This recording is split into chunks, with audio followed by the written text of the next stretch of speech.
Have you ever wondered why one disease affects one community but not another?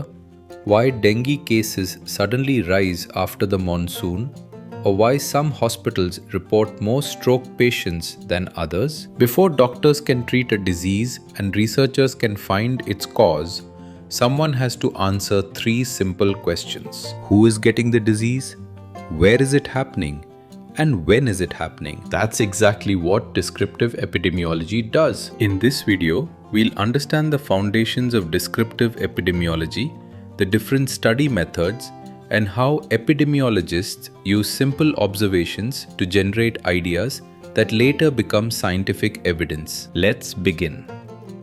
What is epidemiology? Epidemiology is often called the science behind public health. Simply put, it is the study of how diseases and health-related events occur, how they are distributed in populations, what factors influence them, and how this knowledge can be used to prevent and control disease. Think of an epidemiologist as a detective. Instead of solving crimes, they solve health problems. Rather than asking who committed the crime, they ask who became sick, where did it happen, when did it happen, why did it happen. Once these questions are answered, appropriate prevention and control measures can be planned. Epidemiological studies are broadly divided into observational and experimental studies. In observational studies, researchers simply observe what is happening without interfering. These include descriptive studies, which describe disease patterns, and analytical studies, such as case control and cohort studies,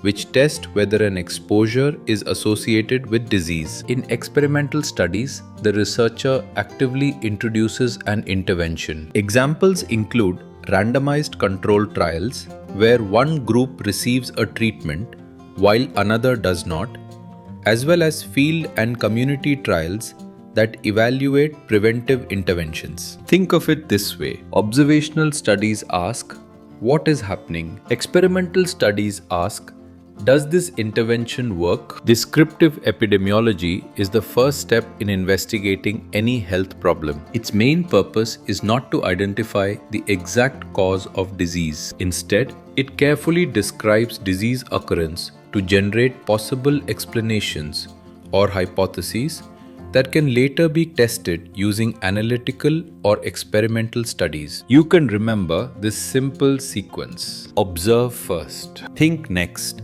test later. The 6-step blueprint. Every descriptive study follows a logical sequence. First, define who you are studying. This is your study population. It should be clearly defined, stable, and representative, because it forms the denominator for calculating disease rates. Next, define what counts as a case. This is called the case definition. Everyone included in the study should meet the same criteria. For example, if you're studying COVID-19, are you including only laboratory confirmed cases or also clinically suspected cases? Having a consistent definition ensures that every researcher is measuring the same thing. Describe disease by time, place, and person. Once the population and disease are defined, the next step is to describe disease distribution using the classic epidemiological triad: time, place, and person. Time helps us understand disease trends. Ask questions like, when did cases begin? Is the disease seasonal? Is the number of cases increasing over several years? For example,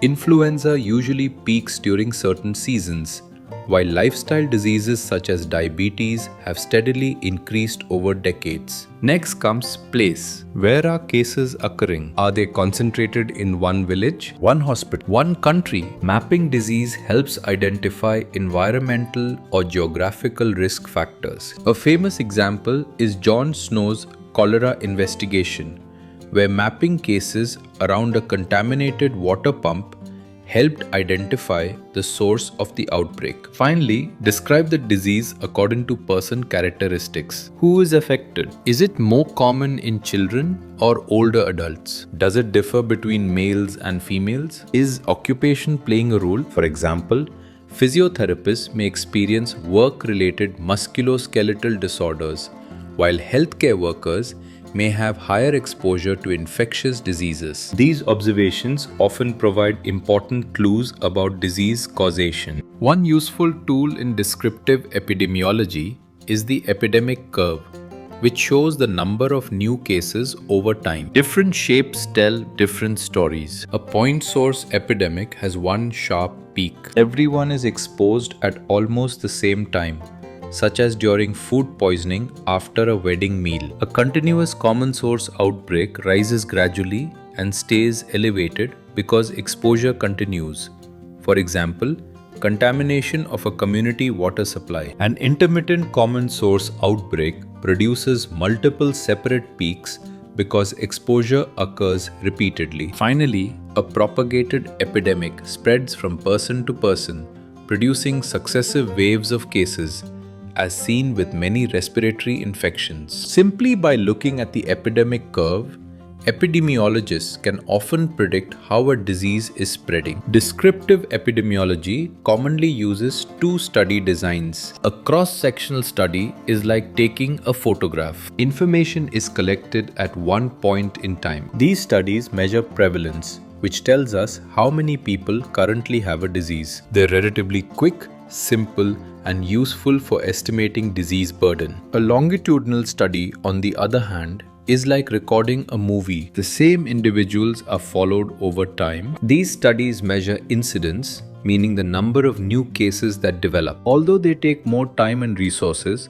they provide valuable information on how diseases develop and progress. A simple way to remember this is cross-sectional equals a snapshot. Longitudinal equals a follow-up. After collecting all this information, epidemiologists compare their findings with existing health data. If they notice unusual patterns, they propose an etiological hypothesis. For example, could this outbreak be linked to contaminated drinking water? Or could prolonged computer use be associated with neck pain among physiotherapy students? At this stage, no conclusions are made. The hypothesis simply becomes the starting point for future analytical and experimental studies. There are three commonly used descriptive study designs. Case reports and case series describe unusual diseases or rare conditions in one patient or a small group.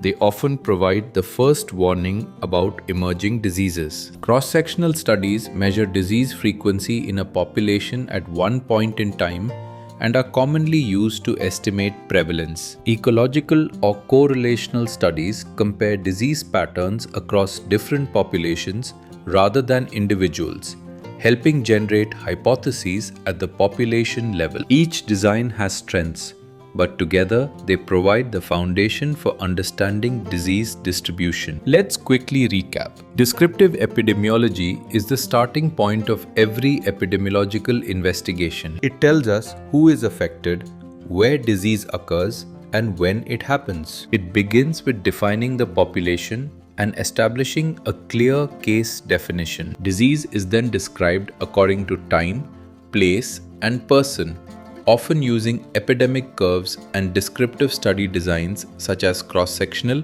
longitudinal, case reports, and ecological studies. Finally, these observations generate hypotheses that are later tested using analytical and experimental research. In short, descriptive epidemiology doesn't prove the cause. It points us in the right direction. If this helped you understand descriptive epidemiology more clearly, hit like, subscribe for more public health and epidemiology breakdowns, and drop a comment telling me which epidemiology topic you'd like explained next. Thanks for watching, and I'll see you in the next video.